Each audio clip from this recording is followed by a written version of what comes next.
What's going on? It's Trending Story. If it's your first time here and you want to find out new facts that will definitely make you smarter and more well informed, make sure to subscribe and activate the notifications bell so you don't miss anything.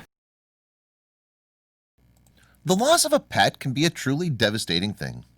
Research has even shown that the death of a pet can be every bit as difficult to come to terms with as the loss of a relative or loved one. Strange as it may sound, but when you consider that dogs and cats are our constant companions, dependent on us from the day of their birth, it begins to make sense. Our animals love us unconditionally, without judgment. This is something humans are rarely capable of. Now, imagine a scenario wherein you're grieving a family pet only for him to suddenly come back from the dead. It's an act that all parents dread, but many of them end up having to go through it at some point in their lives. Glenn Maloney would have to tell his children that their dog, Muggsy, was dead. Muggsy was the family pet of Glenn Maloney and his children, Megan and Kevin. The poor pup was hit by a car outside Glenn's girlfriend's house in Severna Park, Maryland, while she was watching the children. "I picked Muggsy up," he told people, "but she died in my arms." Maloney was watching their children, Megan and son Kevin.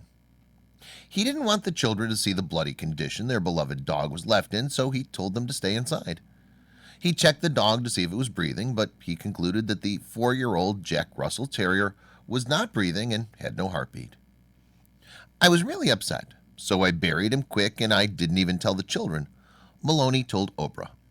"I didn't have the nerve to tell the children until like 7 o'clock that night. Muggsy was dead." The family came outside to have a little ceremony and say their goodbyes to Muggsy. Megan asked if they could put a cross at Muggsy's grave, and Maloney said that they would make sure to put one up in the morning. The family said a prayer for Muggsy and came back inside. Then at 5:30 in the morning, they were woken up by a scratching noise at the door. When Maloney opened the door, it was Muggsy. "Little tail wagging at 90 miles per hour, he recalled. Tizzle and Maloney were quite shocked and a little freaked out. Tizzle said that Maloney must have buried another dog who got hit by a car and looked like Muggsy. But Maloney insisted that he got a look at the dog's tags and it was definitely Muggsy that he buried. He even went out to the grave to confirm that it was dug up. "Muggsy was covered with dirt and his eyes were bloodshot," said Tizzle, who said Muggsy was otherwise chipper. "Jack Russells are bred to burrow after foxes. I guess when he woke up in that hole, he just thought it was another hole and he dug his way out, not knowing it was supposed to be his grave." Veterinarians figure that he was probably just taking a nap until he decided to dig himself out. The vet said that probably after 6 hours he actually dug his way out, Tizzle told Oprah. His heart rate and everything was so slow that it was not obvious that he was alive. He had no vital signs. You have to hear the family tell the story from their own mouths. Well, that's one tough little survivor.